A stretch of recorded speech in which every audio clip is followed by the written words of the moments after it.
Compassion is the ability to empathize with others, recognizing their suffering or struggle, and feeling genuine desire to help elevate the pain. And it goes beyond more sympathy. Compassion involves a deep emotional response that leads to an action. When we express compassion, we will not only acknowledge the feelings of others but only strive to support them in a meaningful ways.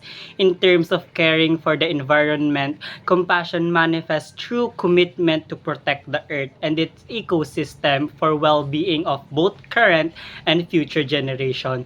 This can involve making sustainable choice, advocating for the conservation of natural resources, and working reduce pollution and waste by caring for environment and demonstrating compassion not only for nature itself but also all living beings that depends on health planet.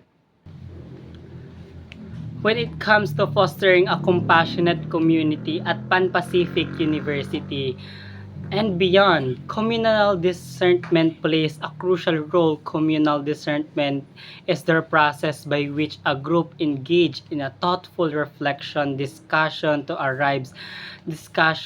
reflects and shared a values goal in university setting. This can promote understanding of diverse perspective and enhance empathy among student and staff. It allows the community to recognize collective needs, develop inclusive practice, and create programs and those support in need.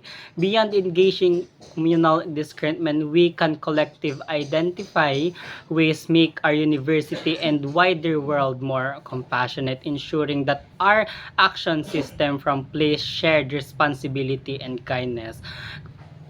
Ultimately, compassion when and actively pursued through mindful action and communal environment has the power to foster a more understanding and supportive environment that benefits everyone. Thank you.